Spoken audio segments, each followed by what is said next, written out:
Buenos días, apreciado tutor y compañeros, espero se encuentren bien. Bueno, el día de hoy tenemos que realizar un ejercicio vocal. Nuestra tarea 3 dice voces, palabras en la acción expresiva.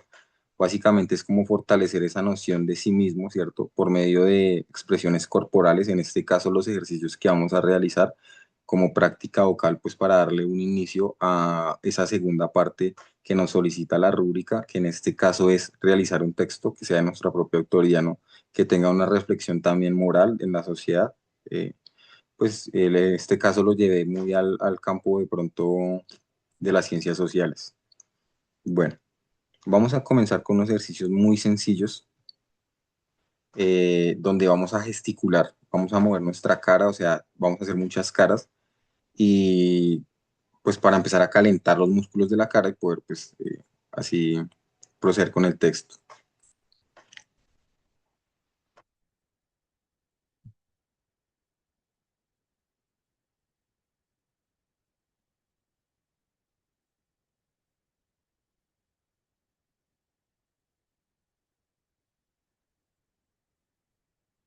También podemos ir, por ejemplo, haciendo un calentamiento con los dientes que yo hacía, bueno, era un ejercicio que yo hacía cuando era un niño, que era como una especie de meditación, o sea, vibrar la boca, una especie de mantra y unir los dientes, pero apenas que los dientes se toquen. Entonces,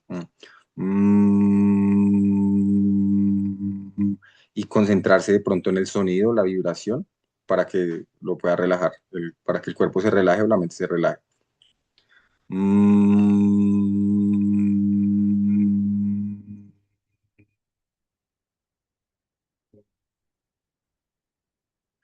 mm,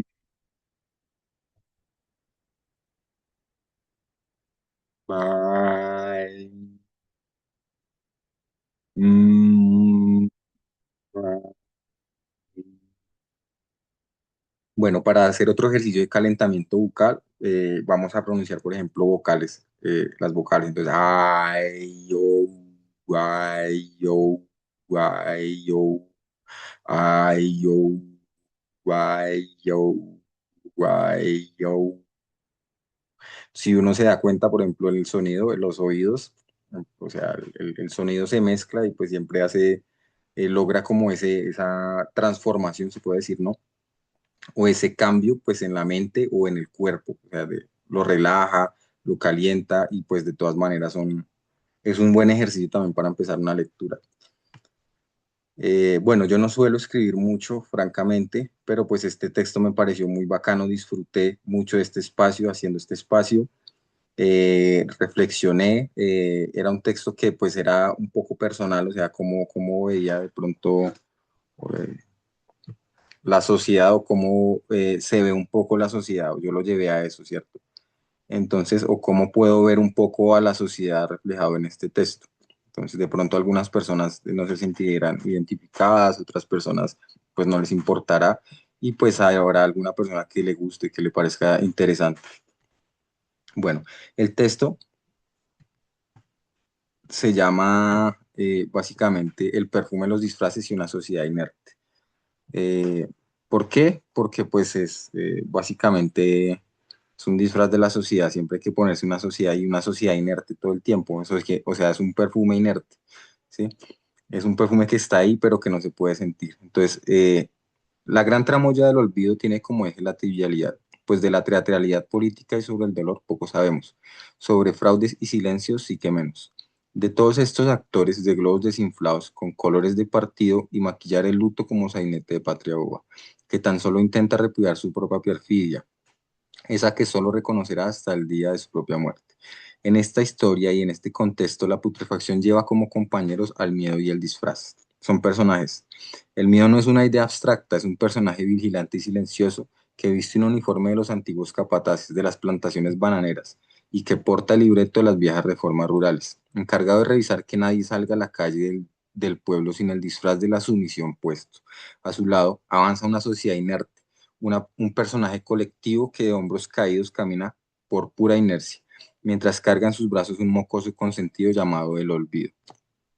El olvido es un personaje de rostro borroso que se la pasa echándole tierra a los linderos viejos, a las actas de las antiguas ligas campesinas y a los fraudes económicos de los terratenientes, consiguiendo que el despojo parezca una costumbre de vereda. El personaje de la sociedad inerte arrastra también un profundo desinterés por cambiar las malas costumbres. Ese es otro personaje, ¿no? Una pesadez de buey viejo que lo hace preferir el yugo conocido antes que el esfuerzo de tumbar la cerca. El personaje, bueno, por esta razón, de carne y hueso y metáfora, mi personaje principal es la sociología teatral, que es la misma sociedad.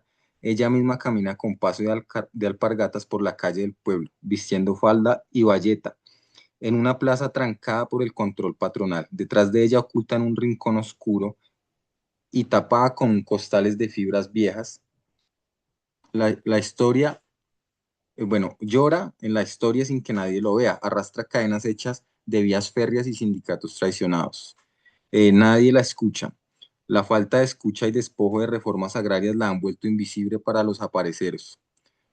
La farsa oculta que el voto y el domingo de las elecciones no es un acto libre, sino una cuenta de cobro que viene siglos atrás. Amarrada de la extracción colonial de recursos, al mismo tiempo el arraigo permanece amarrado con cabulla a un horcón debilitado y perdiendo la memoria de la semilla nativa y de la sabiduría de los viejos campos debido al largo encierro. De aquí, mi amigo lector, quizá puedas alcanzar a imaginarte, incorporarte, y en ese motor real que sostiene la farsa y el miedo, pues todo ocurre detrás de un telón. Quizá puedas alcanzar, bueno, de un telón que funciona como una frontera entre la realidad y el simulacro, en un escenario sin terciopelo rojo y con plástico de invernadero desteñido por el sol. Este plástico es idéntico al que usan las empresas para tapar los cultivos ajenos en una Colombia, donde el 90% del territorio del campo es rural.